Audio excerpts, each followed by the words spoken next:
Welcome to another episode of Paranormal, the New Normal. I'm your host, as always, Jeremy, here to try to make the world seem a little more normal, and today I might achieve that goal. But my guest today is going to help me achieve that goal, and my guest is Amanda Kate, who is a kinesiologist, and I hope I didn't butcher that. And she is also an author, a mother, and so much more. There's so many titles she has, I just couldn't list them all here even. But we'll let her tell us about that in a minute. How you doing tonight, Amanda? I'm doing really, really well. Thank you, Jeremy. Thank you so much for having me. Oh, it's my pleasure. Your profile definitely interested me, and I was like, I never heard of that, so I definitely need to talk to her about it. Because I Um, love what I haven't heard. I love it's really rare. I don't hear something in the paranormal field and spiritual field, but when I see come across those, it's like a gold mine. So, Love but it. first things first, the first question I ask everybody on this show: what got you into the paranormal slash spiritual world? For me, I think it's the same as most people. I don't think we get here if we've walked an easy path.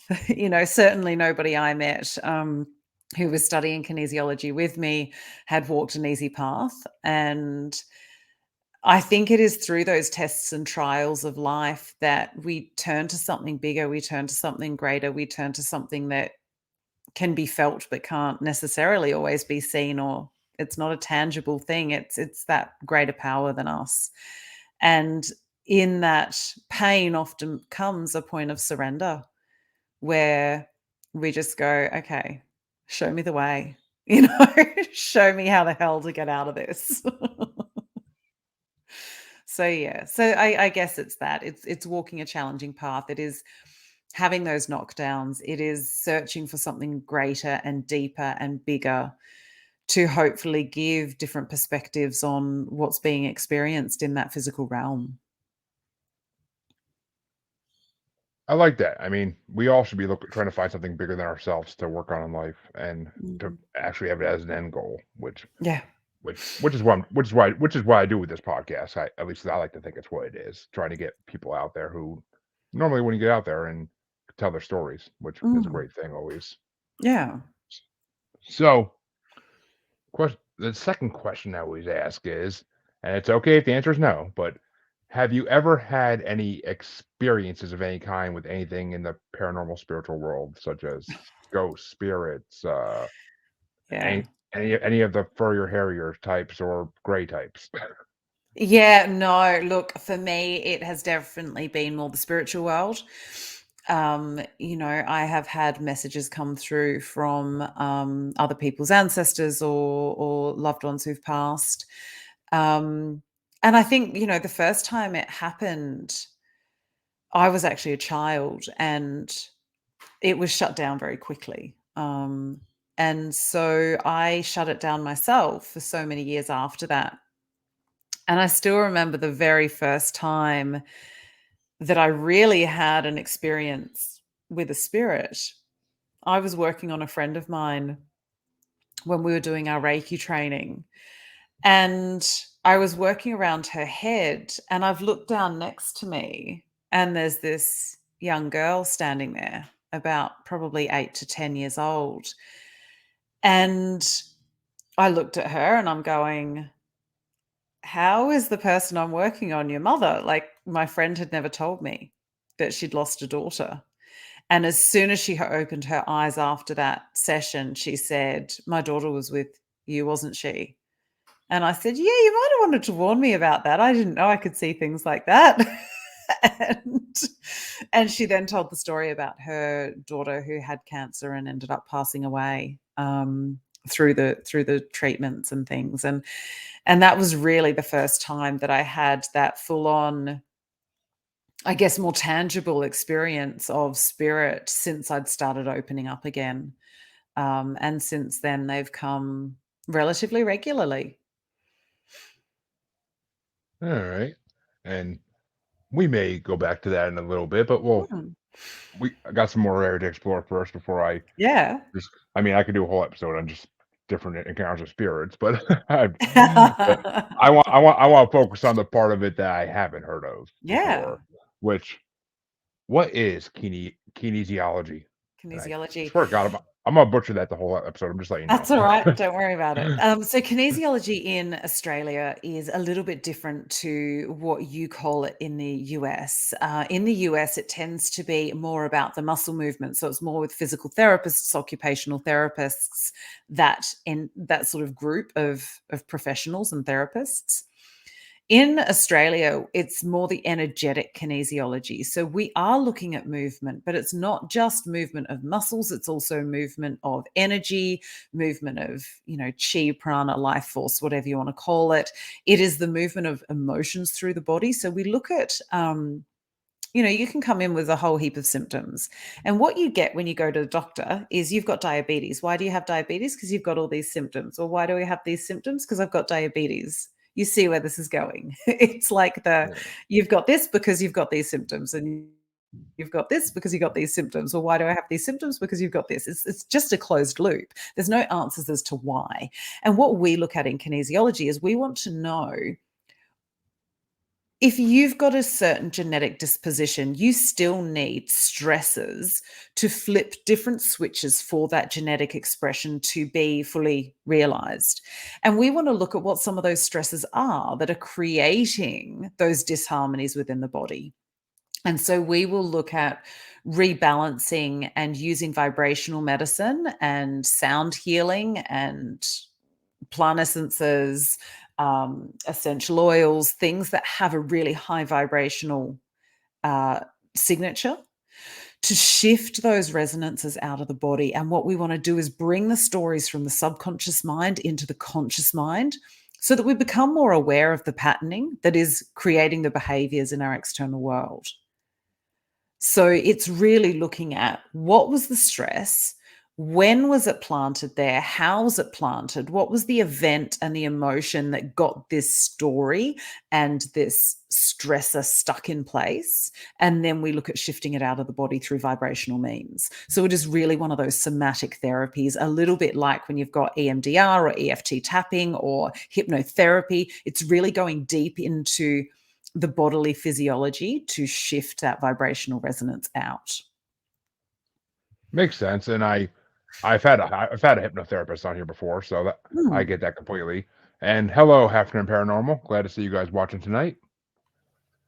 But yeah, I mean, so basically, it's trying to find the root cause of mm, something, and yeah, it's funny you mentioned diabetes because my wife was actually just diagnosed with that a couple like a week or two ago. But mm, I mean, it's trying to basically avoid all the pills and all the machines that doctors want to put us in, mm. which do I mean, from the research I've done, a lot of those machines do shorten your lifespan with radioactivity and whatnot. So it's just it makes sense. And I mean, pills are not good for any organ in our body. So Well, let's face it, with a medicine, for example, you're putting a foreign substance into the body, and every pill has side effects. What they are hoping when they put that pill into your body is that the so-called desired side effects are the ones that happen, and the less desirable side effects are the ones that do not happen. But that's obviously not always the case. And we always have side effects from things that we're putting into our body. Even if we're looking at processed food, we have side effects from that stuff that we're putting into our body because it's not a natural substance for us to be ingesting. And so it is quite interesting. Now, if we chop our leg off or if we're in a car accident, yes, we want that, you know, that type of yeah, medical system where we can be sewn up, where we can be healed, where, we do have things like, antibiotics to stop infection. There are reasons that we have some of these things. I had a really close girlfriend of mine go through some health issues earlier this year, and she probably wouldn't be alive today without that type of medical intervention. So there is a place for it. And also, we know that in a lot of cases, it does do damage because they're not looking at the total health. A cardiologist will look at the heart system, and an endocrinologist will look at the way your glands are working, and this person will look at this, but nobody's looking at the whole picture. And so you can be on competing things that are damaging other parts of the body, but nobody's actually recognizing that that is the case, and that there's those disharmonies going on. And what we want to look at is that your body has an innate knowing of how to heal itself. it really understands what it needs to do to be in balance. And we ignore that side, because we're taught to go outside of ourselves for answers rather than turning inwards. So we don't listen for the guidance that we're getting from our body to say, actually, you really need to do this, this, or this. Makes So, makes sense. yeah, And I mean, as far as those side effects go, I mean, we've all seen the commercials. If you took this pill, please call us so we can get you money. Yeah. I yeah, mean, yeah. that's but and hello Ashley and I don't know who Debbie is, but okay. But watch we don't know. And Michelle, this is not one of those episodes, I don't think, but if you want to come on sometime, be sure to message me as Jeremy Bryant on Facebook. But but anyway, so what you're saying basically is knowing our emotions and knowing what's going on in our head will impact our health. It will impact Mm. our physical health, which how are those connected really? An interesting point. People do think it's in our head. They think that our subconscious is in our brain between these two ears. But our subconscious is in every single bit of our being, whether it be a physical, cell within our meat suit that we're walking around in, or a vibrational frequency that's held in our auric field. Every little piece that is us has a memory of everything that has ever happened, is happening now, and will ever happen to our body. And so what we're doing is really tapping into that. Now, I tend to focus on the stuff that has happened that is informing what is happening now. Because as we change that vibrational pattern, we're then changing future behaviors. Because, say for me, if I get into an argument with my partner, I can now actually in the middle of it go, whoa, hang on a minute. Why am I in this right now? What's been happening? How old am I right now? And a number will pop into my head and I'll be like, okay, so, I'm 28. What was happening then? This was happening. Huh. Is that actually his fault? Or am I just taking it out on him because this stuff happened that's reminded me of that past event? And therefore I'm reacting from that past point of view. And we do it all the time. But it's almost like now I can kind of coach myself in the moment. Not always, mind you, but I'm getting better. Of going, this past is informing this present state of being. This past is informing my current behaviors. What needs to change? So that I'm not taking all of those past behaviors that were not life affirming and have a different outcome coming through. Makes sense. I mean, we all know that stress can lead to a heart attack and so on and so on. Like our emotions definitely do affect our health, Yeah. but it just seems like maybe our emotions affect our health in ways we don't even realize. Oh, I mean, yeah, absolutely. which that's that's pretty trippy that our emotions have that much of a sway on us, which Well, if you think about it, so when we come into this world, and I know I can go here because you've already said you love all the out there stuff, but we come into this world from that pure God source, from pure love and joy and peace and happiness, from the universal all that is. And we come into this restrictive little meat suit that cannot feed itself, cannot clean itself, can't do anything.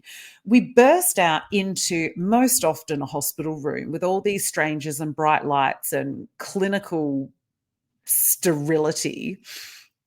And we're ejected out into this cold world from this beautiful, warm, safe, loving environment.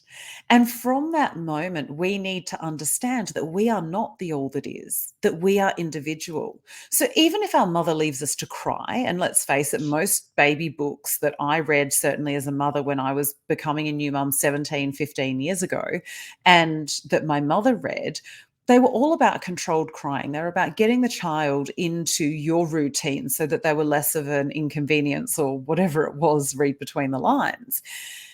But in that leaving a baby to cry, that baby is feeling abandoned, is feeling rejected, is feeling unheard, is feeling unloved, whatever story it needs to make to understand that it is not part of everybody else. And that has been proven now through recent trauma research, that some of those things then inform the stories that we move forward with and that actually influence our life. And the state of our mother when she gave birth, the state of the family home when we were born, the state of our family home right through our life, the the culture that we're born into, whether it be a religious one, whether it be a, just general society with, magazines throwing messages at us and TVs throwing messages at us and all of the different messaging that we're receiving, we will pick up the stories that we need to individuate us in this lifetime. And then it's almost like we're trying to do all the rest of the work to be able to get back to understanding who we are within this bigger picture. But it's all about being accepted by our family group. And that family group, if we're not accepted by them, our physiological response is it's live or die. So if we're not accepted by the family who we are born into, we are going to be cast out into the wilderness and we're going to die and we cannot survive alone. So every reaction, every behavior that we develop is to keep us belonging to this tribe. And we will not just look at what our family says, we will look at what they do, we will look at how they are accepted or how they are rejected by the people around them. And so we have all of this conditioning squishing into us from very, very early on. And that all informs how we move forward, what stories about ourselves we believe or that we disbelieve. So, whether we're told we're stupid or whether we're told we're intelligent or whether we're told that we're good looking or whether we're told that we're funny or whether we're told whatever it is, we will choose actually which of those stories we remember and we live to through all of that early conditioning. And then we will keep living to them and reinforcing them. And that creates dis-ease in the body because we're not always living to what is true, so to speak. I agree and like that a lot, actually. Mm. Which, hello, Debbie. At least we finally know who you are now. And but I want to say that. Well, okay. First things first. I want to say it's the Mm. last time I got a chance to speak, but I love that you call it a meat suit because that's so supernatural and I love it. But two, yeah, I mean, I get that. Like, I was personally always the black sheep in my family. I did things, and everybody'd be like, "Why do you do that?" And it's just so. I mean, it wasn't exactly live or die for me because I knew my family loved me. It's not like I didn't think Mm. they loved me, but it was still like I didn't feel like I belonged in my family. I always felt like the outsider, and I would Mm. just go by myself and do things by myself. And so, yeah, I mean, yeah, I get that, and it makes sense to me 100%. But so what you're saying is if we work on ourselves mentally and emotionally, then every part of our life should improve. I mean, I know personally when I went to do things for myself, I would eat. And that's why I became almost 400 pounds by the time I was a grown adult. Because I seek comfort in food because it's the only thing I really knew because my mom was a good cook. Mm. So I seek comfort there because that was the one time of the day I was always happy is whenever I got fed. Yeah. I mean, like a damn dog, but yeah, kind of that mentality. But so, so if we work on ourselves, we'll heal every part of ourselves, basically. Which that's kind of where therapy comes into it. But I don't. I mean, I don't know what else to. So, do you think therapy is a good thing? Like, do you think that therapy is a like therapists help, or do you think they kind of push our issues a little more and make it worse? Well, I think there's so many different schools of thought on this. And to go back to your comment about one thing affecting the other, I completely agree. Quantum physicists have proven that the universe is 4% physical matter. So this meat suit is 4% of our picture. So where's the other 96%? Mental, emotional, spiritual, energetic, metaphysical, transformational, financial, relational. We can go on and on. Hormonal, all of these different bits of us all come together to make that whole. So you're right. If you're working on, say losing 400 pounds or however many 100 pounds that you've clearly lost because you're, clearly not 400 pounds anymore, um, you know, that will affect all of the other different things. It will affect how you show up in your relationships. It will affect your finances. It will affect things that are seemingly unconnected because of the stories that you're rewriting about yourself. And I think that's really, really important. And that's part of the reason I call myself a transformational kinesiologist and coach, because you might come to me to say, work on weight, but we might work on all of these other areas of your life before the weight changes, because they're actually the things that are feeding into that problem of weight. Or if you're looking at working on business, we might be working on all of these other things that end up having an effect on business, but we're working on the things that are feeding into that problem. So we can't really affect one part without affecting the other and without that whole picture coming together. And so I think that's actually a really important point that you make. And I completely agree with you. In terms of therapy, I think it really depends on the individual. For me, that was a really good place to start, was talk therapy. But one of the things I find is in talk therapy, like with counselors, psychologists, and there are really, really good ones out there. But a lot of the time you're talking around and around and around the same issue. And you're not actually getting great tools, great resources that you can put into your life to understand why you're behaving that way and how to change those behaviors. And so that's why I love the somatic therapies, kinesiology, hypnotherapy, reflexology, acupuncture, Chinese medicine, all of these things that work on the body in a much more holistic way, where they're looking at the mental, physical, spiritual aspects and bringing it all together, so that you're not just working on, say, the mind, you're working on the mind and the body and the spirit. which makes sense. And yes, thank you. I actually have lost about 110, 120 pounds because of gastric bypass surgery about I 9 can months ago. see. Oh, trust me. Yeah. When I Yeah, first started, I started this podcast right after the surgery. So actually, it actually be funny if anybody actually watched all my videos in order, which God help them because that's a lot of hours. But that you actually see me slim down the videos, I'm pretty sure. But that's awesome. And and good work. yeah, Congratulations to you, because that's a big step. yeah, I put it off for years, and then finally I just said I need to do something because I'm not going to lose it myself. It's just not going to happen at this point. Like I need Yep. surgical intervention at this point. But And see what a perfect place to use that Western approach and that Western medicine. Absolutely. I really applaud you for that. thank you, and I agree. I mean, therapists. There's a lot. Therapists to me are the same as psychics. There's a lot Yep. out there. Some of them are great, and they're going to help you. Some are going to just try to get their paycheck, Mm, and they're going to just keep you going those circles yeah. until they get a couple grand out of you, and then maybe they'll give you a little bit of a solution, maybe not. Like it's like a guessing game. I was forced into therapy when I was younger, and I personally, I mean, it helped somewhat, but like I just wasn't ready for it yet. That was the main Yeah. point.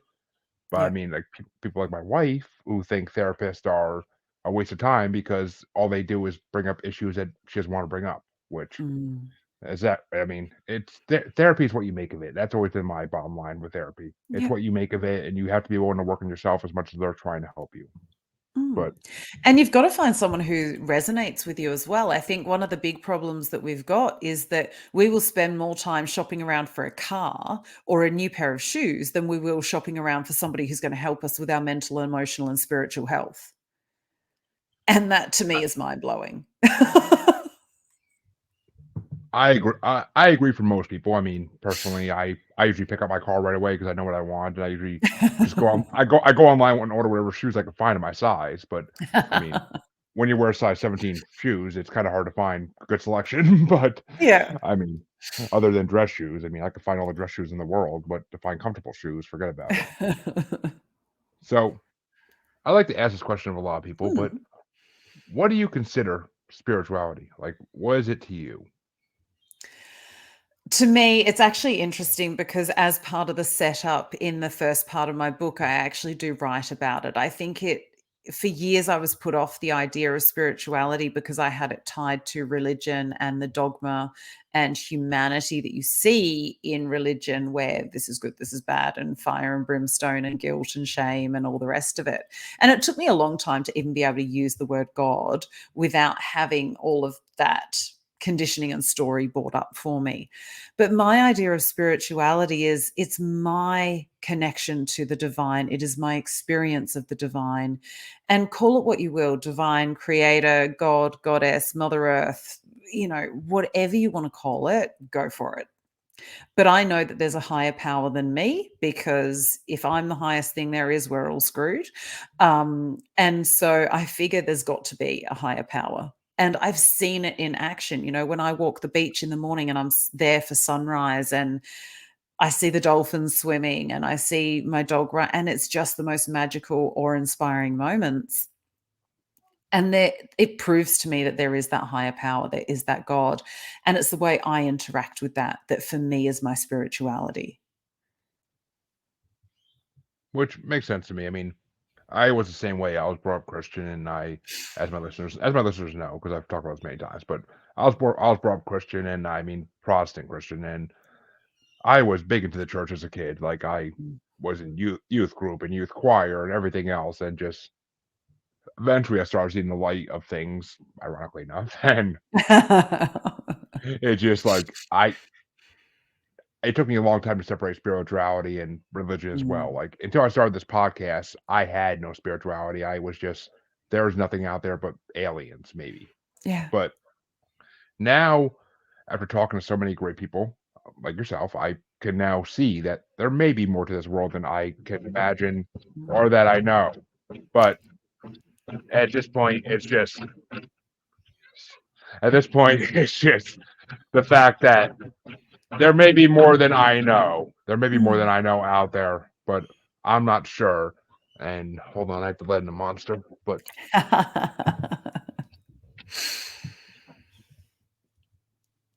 I mean, spirituality to me now is a thing that exists. Yeah. Spirituality exists to me now. It does, and I mean, I just agree that it's a good thing. Mm. Spirituality is a good thing, and I like it. Like it just makes sense to me in this world that there's something out there more than I know. Whether it's Yeah. extraterrestrial, whether it's a creator, because I don't like the word God. Whether it's Yeah. or gods. Like I like the Mm. word gods. I do because I like old mythology, like Oh, yeah. Egyptian and So Greek and all that. interesting. It is, and it makes me wish that that was true. I hope it is, but and yes, this is the monster. Hi. But let me ask you this, Yes.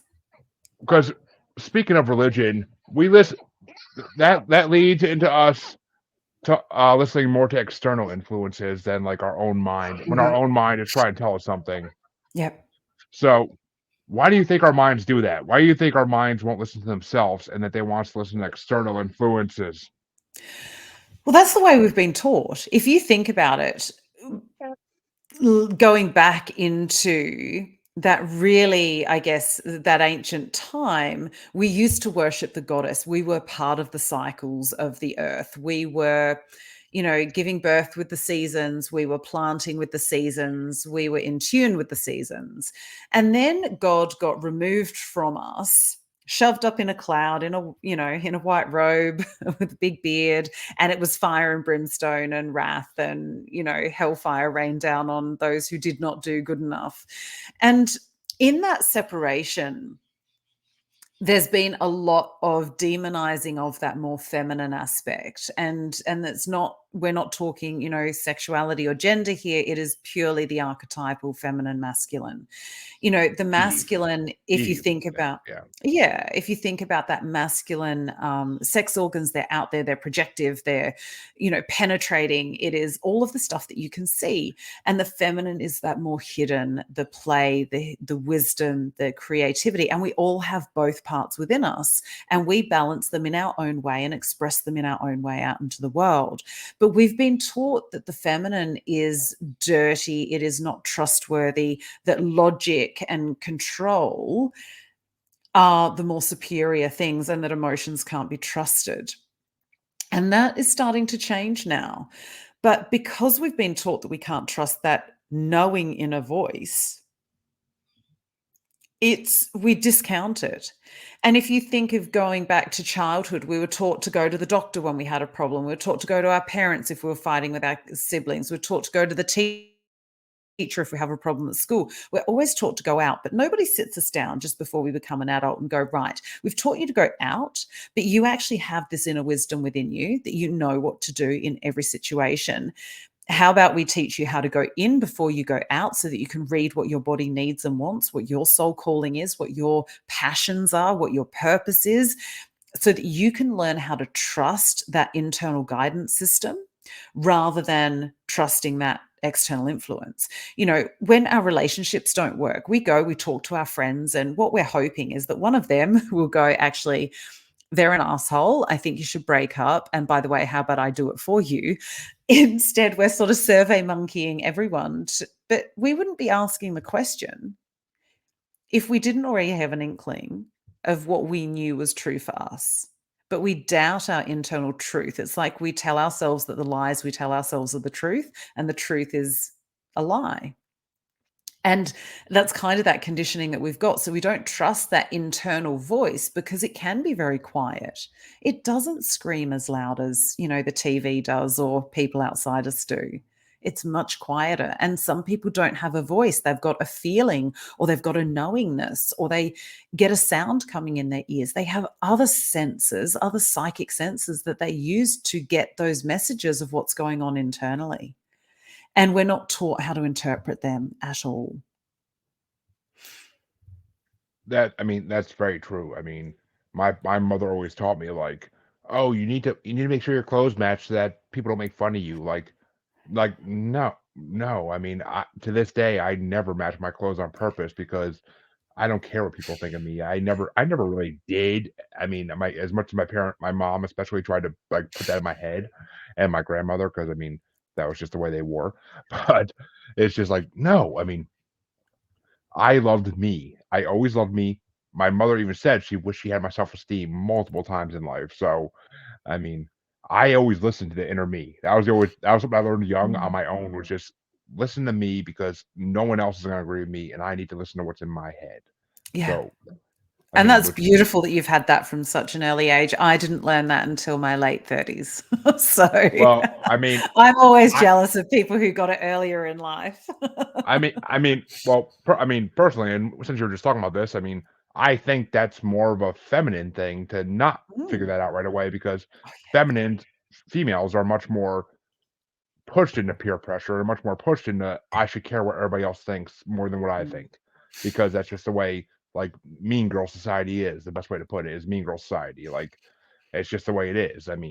You have to care what the most popular girl thinks, and everything she thinks is, it's high school bullshit mm. basically. But Yeah. it's just a lot of girls and some men take it past high school and they take it into the world, and as society, that's not good. And that's actually what I think is the biggest problem with society, is everybody's too worried about what other people think, Mm. and Facebook and Twitter and other social media has made that thousands of times worse than it ever should have been. You think women back in the 1800s were caring, like, really, like, "Oh, look what Goody whatever is wearing today." Like, "Oh my god, it's so ugly." It's the same thing we're all wearing. But, Yeah. like, am I wrong about that? Like, has society been impacted by this or no? Oh, look, I think men have been as affected by patriarchy as women in so many ways, different ways, of course. But if you think about that good girl behavior, if you think about, that the idea of what the popular girl says that you need to behave by, men have been told very similar things in terms of their emotional capacity. True. Well, men don't cry, or men don't show that kind of emotion, or, you know, whatever that is. And if you fall outside this good girl, or this, this Tough idea of guy. masculinity, then Yeah. what else is there? And you look at how many people have felt ostracized from community, whether it be, you know, the LGBTQI plus community or whatever it is. There are so many spectrums of all humanity, of all behavior, and there always has been. And what we're taught is, if you're not this tiny one over here or this tiny one over here, then there's something wrong with you. And so almost everybody, unless they naturally fit into those two little tiny, pockets Yep. of acceptable behavior, all the rest of us have this screwed up conditioning. Exactly. And I mean, I love what you're talking about because it's something a friend of mine always talks about in his podcast, Men Are the Prize by Harvey Laguerre. And he always says, like, men were taught when we were younger, we were taught, "Oh, you're a guy. Rub some dirt on Yeah. it. You'll be fine. Just move on with your day." Like, Yep. you don't show pain. You're a man. You're not supposed to feel pain. Yep. Which, I mean, I luckily was never really taught that. Like, I was taught by my father that it's okay to feel things. It's okay to have emotions, and Yeah. like you can express those emotions. And he always let me express my emotions to him, and he would Yeah. try to like talk me down if I was really in a bad way. But Yeah. he would try. I mean, he wasn't always successful, but he would try. Oh, Yeah. look, I think, let's face it, they're not trained professionals, parents. And I know because I'm a No. parent and I'm certainly not trained in so many things. So, I'm Same. completely with you. I think it is about doing the best we can and acknowledging that we're doing the best we can and that our parents did the best they could. And I think there is this feeling that I certainly try to go into the world with of everybody is doing the best they can in that moment. Now, those people who are acting unresourcefully, you know, who's to say what trauma they've had? Who's to say what they've been through in the last 24 hours or even in the last hour? And so for me, it is going, well, they're still doing the best they can. It may be unresourceful behavior, it may be, aggressive or, whatever behavior, but it makes my life easier to look at people through that lens that everybody is doing the best they can. I often Yeah. say I know I've traumatized my children at certain points of the journey, and I just hope they earn enough money to do the therapy I've done.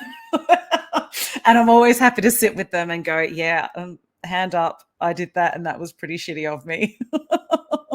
Oh, I mean, yeah, I definitely am guilty of the same thing. I will say my kids have walked into a locked bedroom that, or at least a bedroom I thought was locked a few times when they shouldn't have.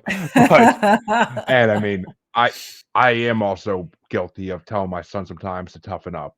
But Mm, I mean, that's to me, that's not the same as telling him like put some dirt on it, you're fine. Like telling him to oh, toughen up is like he needs to get ready for the world. Like, and I mean emotionally and mm, physically. Like you need to get tougher and like be ready for the world because I mean he's too young to say it to him, but the world's not a friendly place, and I need to prepare him for that as a man, especially because I mean he's a good kid and he treats everybody right. He doesn't put down girls or anything like that, which is great. I would never teach him to do that, but it's just he needs to toughen up a little bit. But I'm not gonna.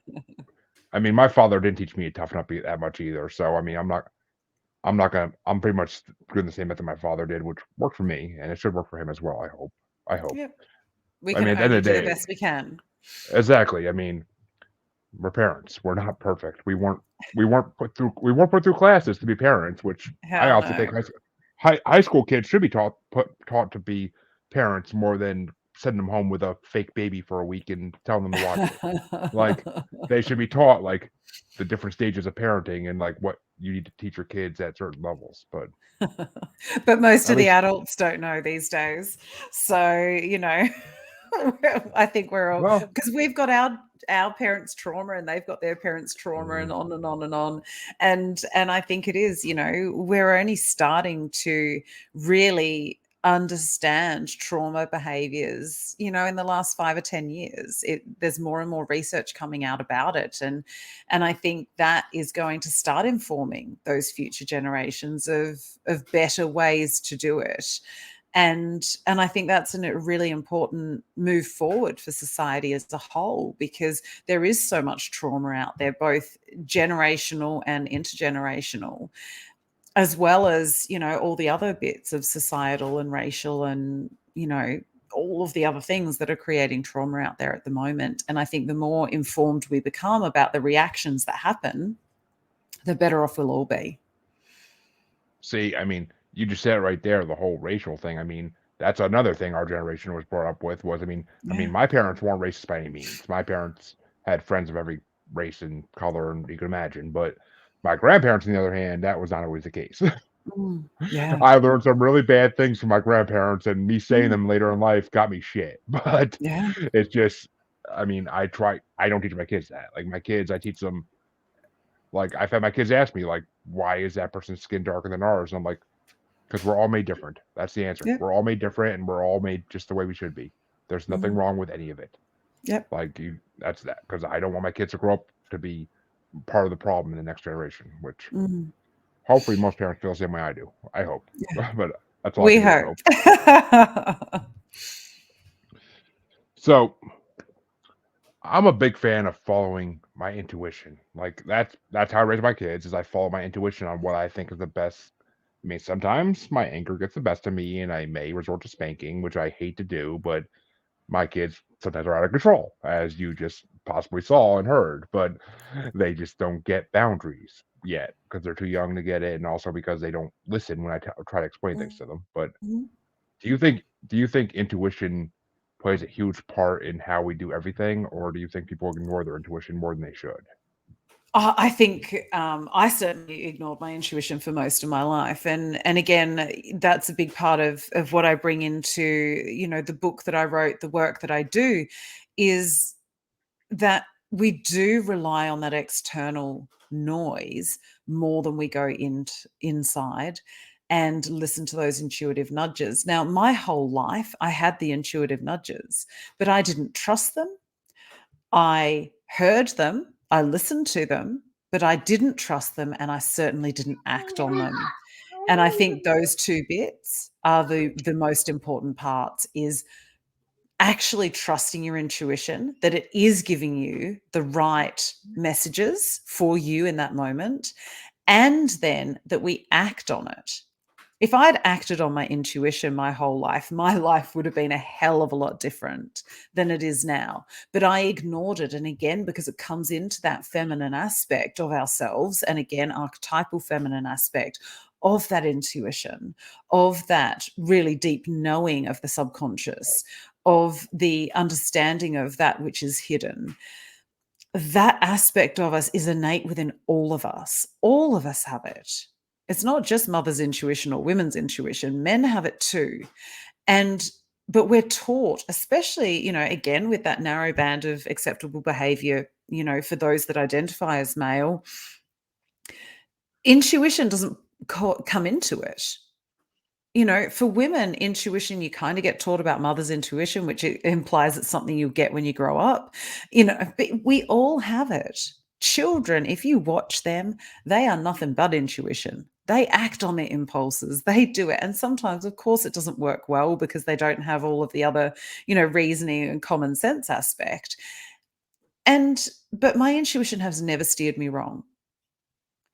And sometimes it feels crazy, it sounds crazy, it looks crazy, and to the outside world, it probably is. But because it's my intuition, it's telling me what I need to do for my highest good. And I think that is really, really important, understanding that and knowing it. I agree. I mean, my intuition has saved me in more cases than I know. Like, I've I've met women online, like online dating for years before I met my wife, my now wife, Mm. and I've literally have driven up to these women's, like, apartments, houses, whatever, and the first glimpse I get of them in their environment, and it's just like, my brain tells me, "Turn around. You are gonna Yep. make a big mistake," and I immediately am like, "Yep, I got it." Like, I something's off here, I don't feel right, like, turning around the car, and, like, they'll message me later and be like, "Why didn't you show up?" And I'm like, "Something came up, and then, I sadly just got a ghost." Like, I don't Yeah. like, I'm not gonna say, "Oh, my spidey senses told me not to date you," but, like, I'm not gonna say that, but still, it's just that's what it was, basically. Intuition is Yeah, basically your spidey sense telling you, "Danger coming, Will Robinson. Danger, Will Robinson." it Like, "Turn is. around." Absolutely, 100%. Yeah. So, alright, well, I'm gonna start wrapping this up because I know we both Yeah. have things to do in a couple minutes, but let's just end it with this question. What is the best way to simplify our lives and live the best for us instead of trying to live the best for everybody else in the world? I think the number one thing is to slow down. So we are built to move at walking pace, occasionally at a run if we're being chased by something. But we hurtle through the world at, 40, 80, 100, 120K an hour, whatever it is.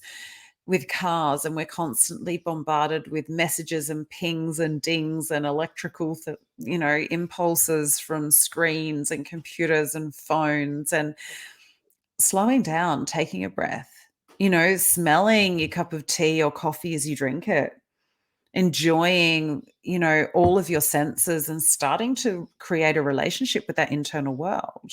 When you're eating things, for example, do I actually really like the taste of this? Do I like the smell of it? Asking yourself questions, getting yourself out into nature more and slowing down.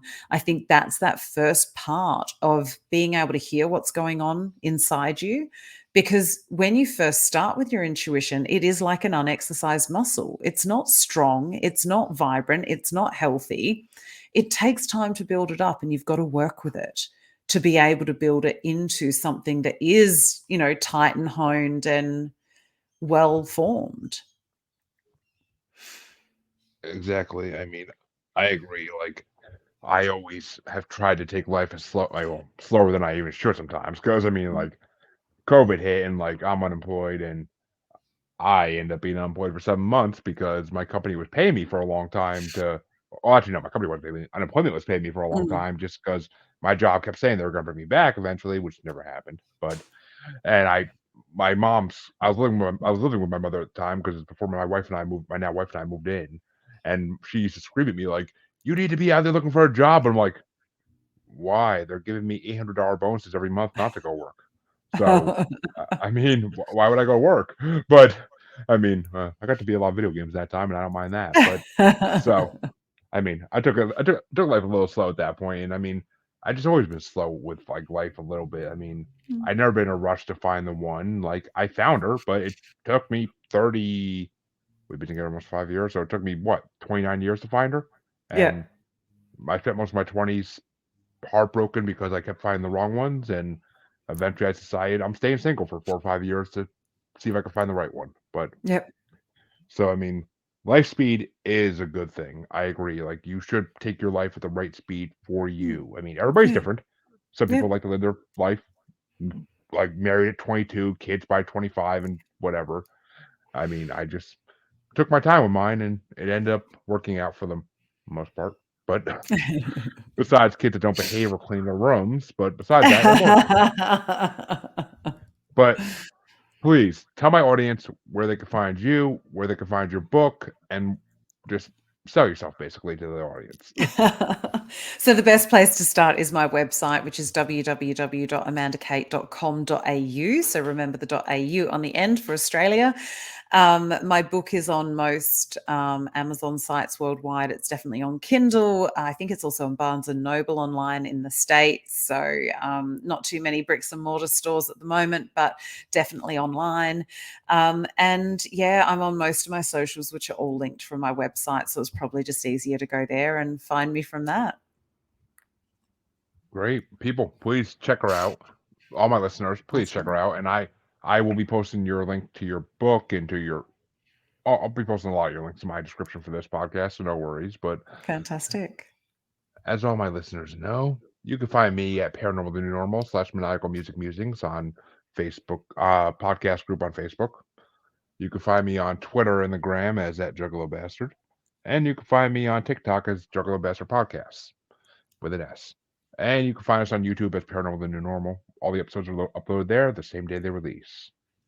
And I want to thank Amanda for coming on. It's been an amazing episode. And yes, this has been more of a normal episode than a paranormal episode, but I like those from time to time. It brings the whole paranormal the new normal thing into full effect. Full Yeah, circle. I like it. But beautiful. thank you, Amanda. It's been an amazing episode. Thank you to all the watchers who watched this one, and thank you to all the listeners who will hear this in January when it releases. I will see you all in half a week. Have a good day.